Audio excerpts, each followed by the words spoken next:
Okey, jadi dalam cerita ni, ibu telah meninggal dunia seminggu lalu. Saya ulang balik ya, kita dah baca dah minggu lepas.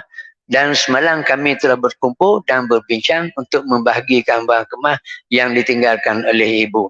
Okey, untuk makluman Ustaz, ibu hanya meninggalkan 5 orang anak, 2 lelaki dan 3 perempuan. Namanya Kasim, Usman dan Sabariah. Lepas tu perempuan Kamariah dan Rugayah. Okey, nak bagi berapa? Tanya, bagi berapa? Tiap-tiap seorang. Laki dapat berapa? Laki 3, perempuan 2. 3 kali 2, 6. Campur 2, 8. Maknanya Kasim dapat 2/8. Osman dapat 2/8. Sabariah dapat 2/8. Kamariah dapat 1/8. Rogayah dapat 1/8. Daripada kesemua harta tu. Barang kemah yang ditinggalkan oleh ibu disenaraikan seperti berikut. Dan dia pun dah pergi dah ke kedai mah untuk dapatkan nilaian bagi setiap barang kemah yang ditinggalkan tu. Okey. Ni dia. Senarai dia. Jadi minggu lepas kita kat Ning, siapa kat Ning baru. Senarai barang kemah gelang ada 2. 2 gelang 1670. Tiap-tiap satu 1670 kali dengan 2 3340. Dia pecah 2, dia buat 2 ya. Gelang yang 2 lagi pun sama juga nilaiannya. Jadi maknanya gelang ada 4 orang lah situ. Ada rantai kasar 1 7,716 ringgit. Rantai kasar. Rantai halus ada 1 4,823. Subang harganya RM260. Cincin permata RM340. Loket ada RM420. Kemudian cincin emas ada RM40. Cincin tunang nak RM40 tau. Cincin emas ni, bukan cincin besi. Jumlah semua RM20,279 ke semua tu. Jadi sekarang ni nak bagi ke mana? Apa yang dia bincang malam tu, dia kata kami 5 beradik bersetuju barang kemah ni dibahagi seperti berikut. Dia nak barang kemah. Kita sebenarnya ada beberapa cara. Ada setengah tu dia nak barang kemah. Ada setengah tu dia tak mahu barang kemah, dia nak duit. Ada setengah tu dia pakat. Jual barang kemah ni kita bagi biti je. Kita bagi duit je. Jadi pulang pada masing-masing. Kena bincang dulu. Barang kemah ni buat macam mana? Dah boleh pandai-pandai pergi jual lalu. Sebab ada seorang tu, bila mak dia meninggal, dia simpan duit tu. Kakak sulung, dia simpan, bukan dia simpan duit, dia simpan barang kemah. Sampai 10 tahun dia simpan. Lepas tu baru dia telefon tanya saya. Saya nak jual gelang ni sebab barang kemah ni. Sebab 10 tahun dah saya simpan. Saya nak bagi duit. Kata tak boleh. Tak boleh ke jual. Kena bincang dulu. Takut ada adik-beradik. 10 tahun dia simpan. Tak kena lah. Berapa simpan 10 tahun? Dia pun tak nak jawab. Sayang lah. Sayang nak bagi. Jadi, kita barang-barang kemah ni, kalau boleh, tak boleh nak buat pandai seorang, nak pergi jual, kemudian nak bagi duit, tak boleh. Kena bincang. Sebab ada di kalangan anak-anak ni yang mungkin dia sayang ataupun nak buat kenangan barang kemah mak dia. Jadi dalam keadaan ni kena tanya dulu, dah mana mesyuarat. Hal ni dia mesyuarat, masing-masing dia nak milik barang kemah ni. Okey, dia pun bincang. Kasim kata saya nak gelang ni 2 orang, gelang 2 orang, kemudian cincin permata 1. Dia Kasim ambil tu. Osman dia ambil sorak rantai kasar dan sebentuk loket. Sabariah pilih 2 gelang. Orang lain dia tambah, dia nak gelang je 2 orang. Kamariah ambil rata halus. Kamariah kata barang kemah dia banyak dah. Jadi dia ambil lah juga buat kenangan mak dia. Rogayah dia pilih Subang satu, Cicimah satu. Rogayah pun dia kata sebab dia banyak dah, tak apalah. Ambil buat kenangan dia lah mak ni. Gitu. Jadi dia kata masalahnya Ustaz, kami tidak tahu bagaimana nak menyelesaikan kes ni supaya pembahagian dapat dibuat mengikut hukum faraid. Sebab barang tak sama kan nilai dia.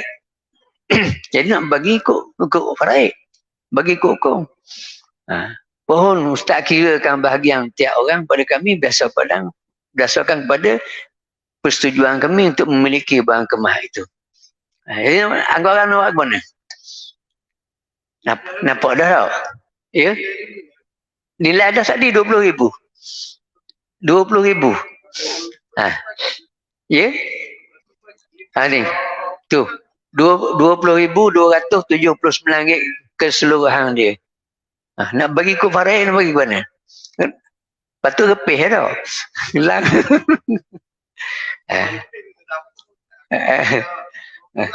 Okey. Agak-agak kita buat mana?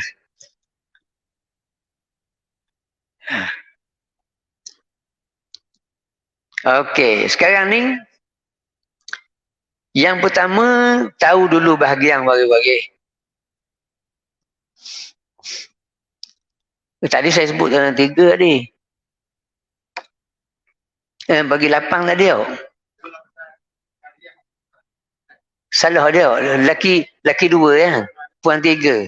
Saya sebut tadi laki 3 puan 2. Okey. Minta maaf tu.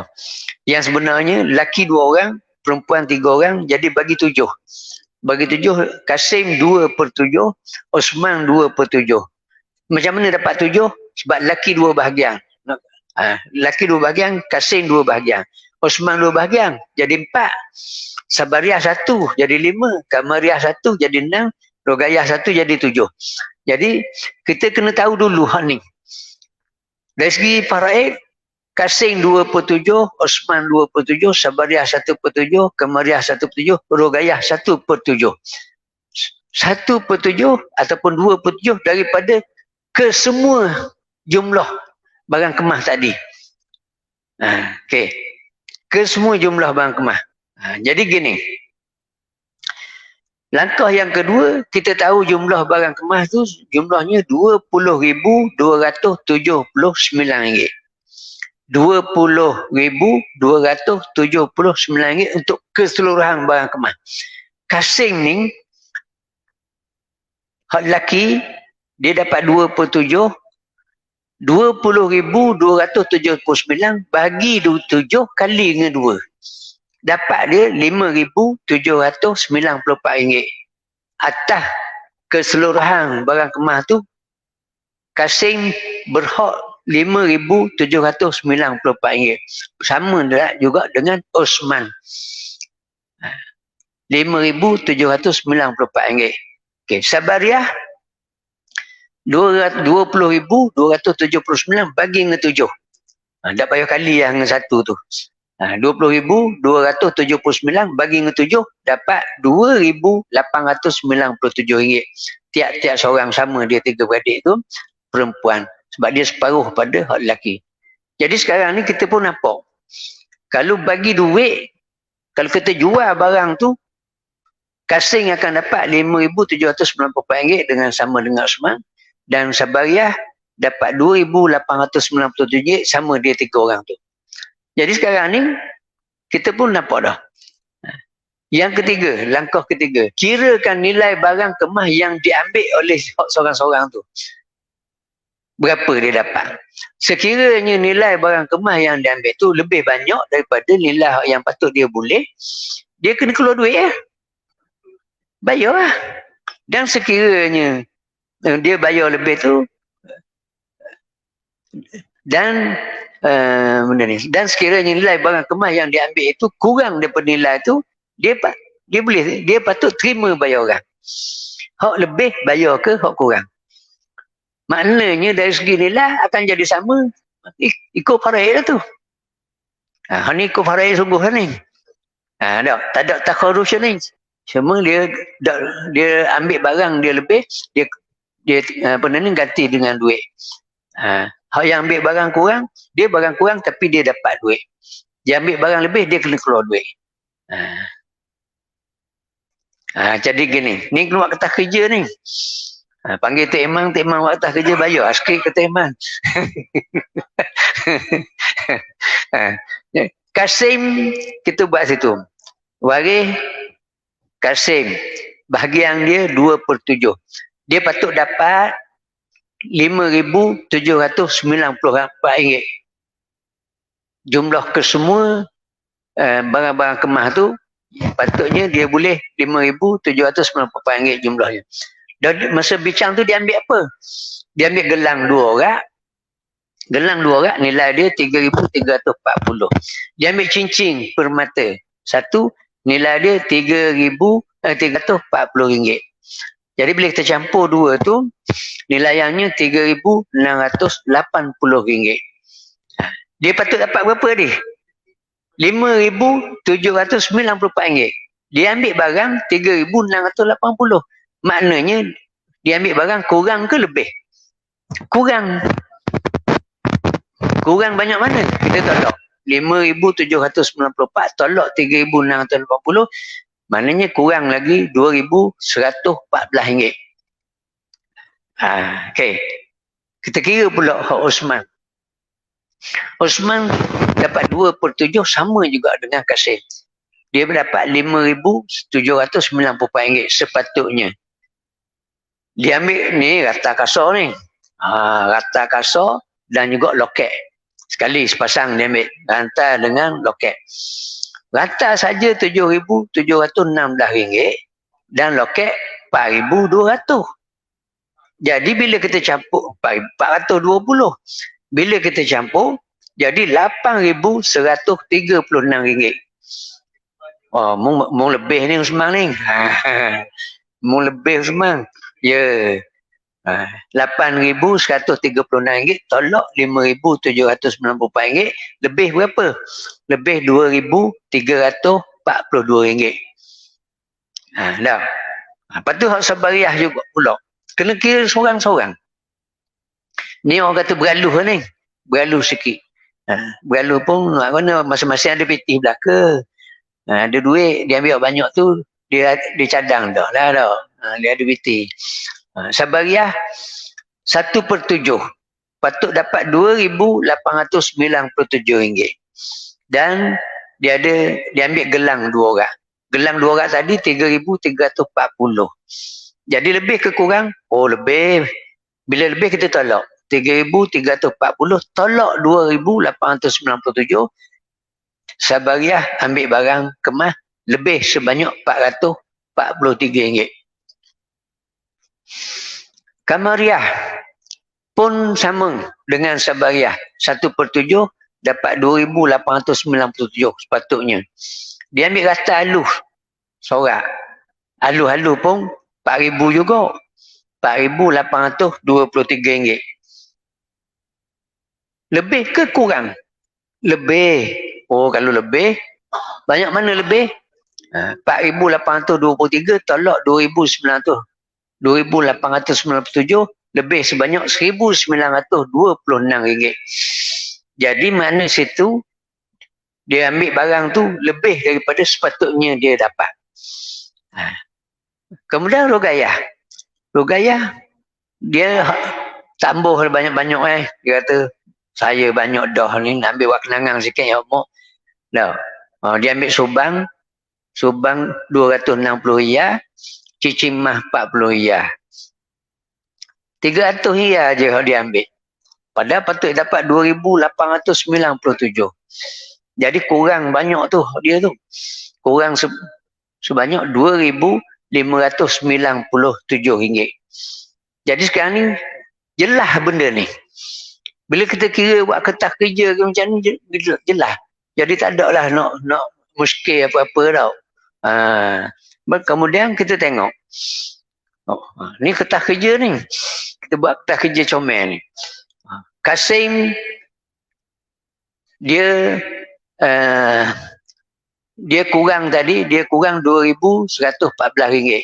Jadi dia terima duit sebanyak RM2,114.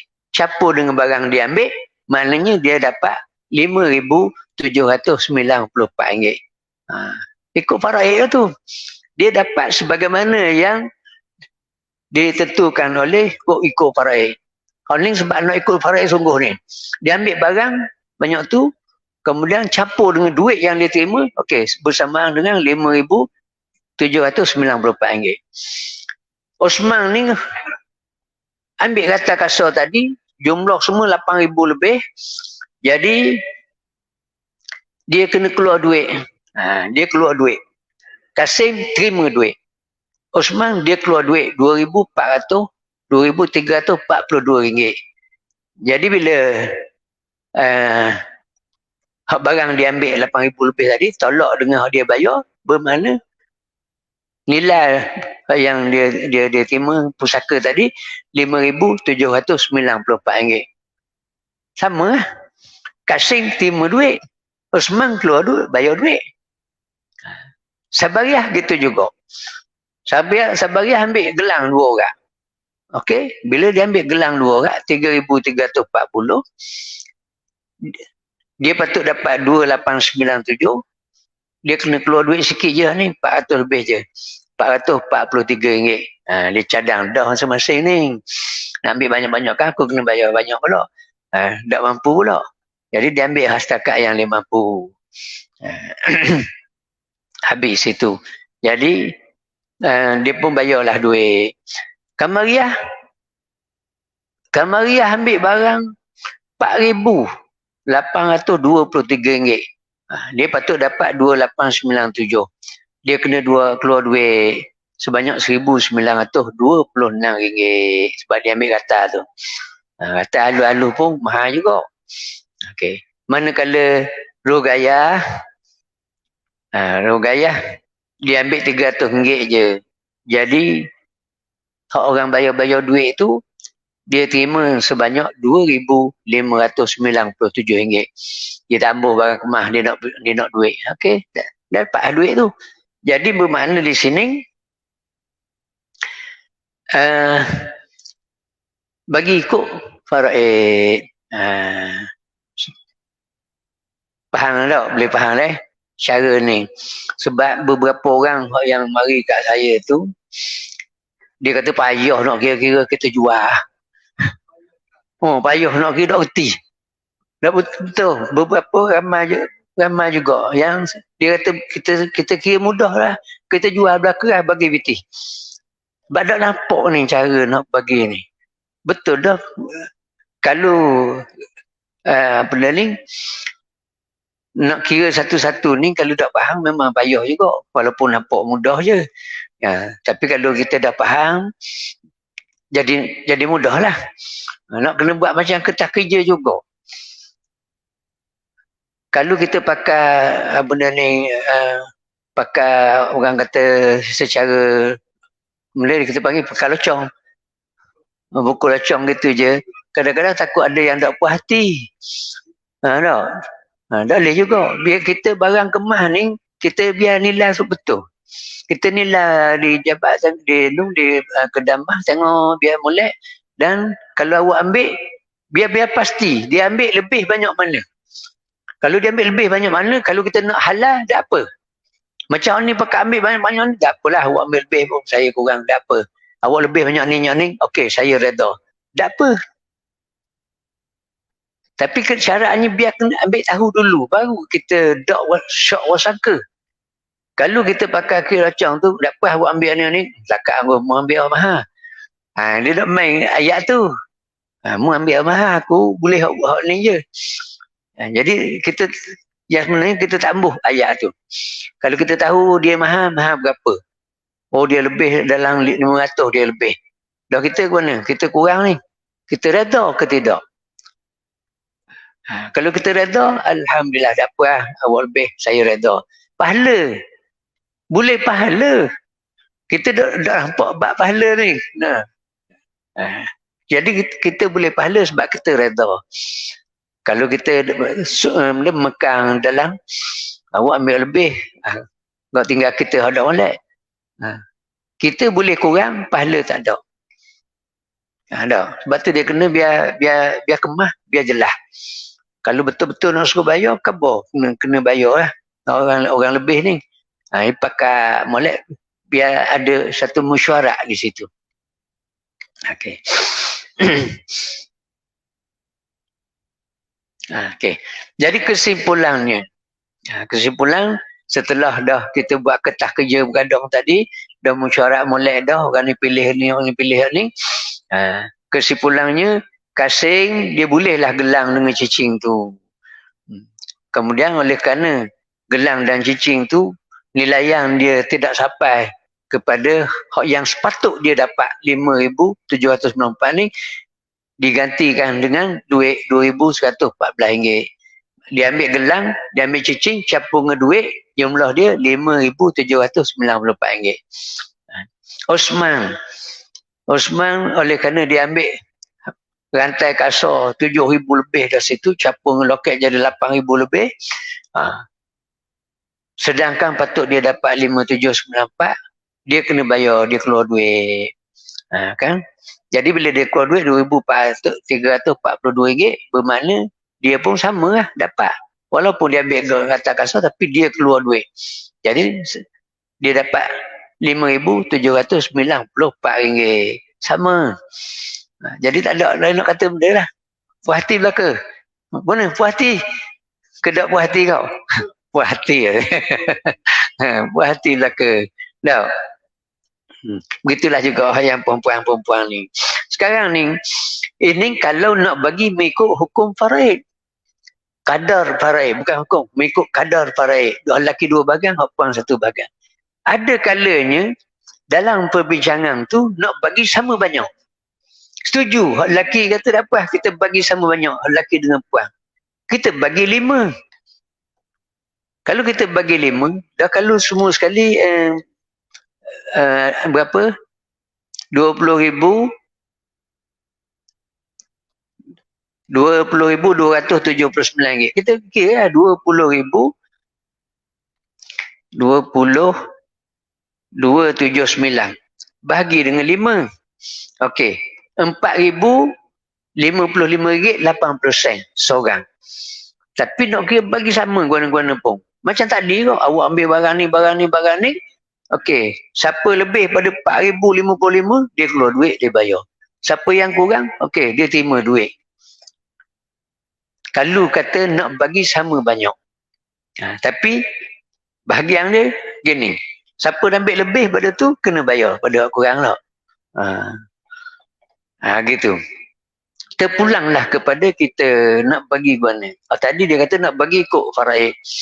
Ikut faraid kita tengok lah. Dah faraid sekarang ni, lelaki 2 bahagian, puan 1 bahagian. Kalau setuju nak bagi sama, okey sila bagi sama. Kalau kasing kata kita bagi sama, Osman kata nak bagi ikut hukum. Nampak kau ni? Ya? Ikut hukum. Dah, kasing nak bagi sama. Hak kasing dia bagi sama dengan adik-adik dia puan. Osman kekal dia ikut faraid. Jadi Osman tu dia dapat RM5,794. Dan sekarang ni 20,279. Kita tolak hak bahagian Osman dulu. Osman kata saya nak ikut hukum. Saya nak bahagian faraid. Tolak 5,794. Tolak 5,794. Tinggal 14,485. Kita bagi 4 orang sama banyak. Kasing, Sabariah, Kamariah, Rogayah. Bagi sama banyak. Dia 4 orang. Jadi, kasing ni dia akan dapat RM3,621.25. Osman dapat RM5,794. Guna kasing, gogeh ke tak? Itu masalahnya.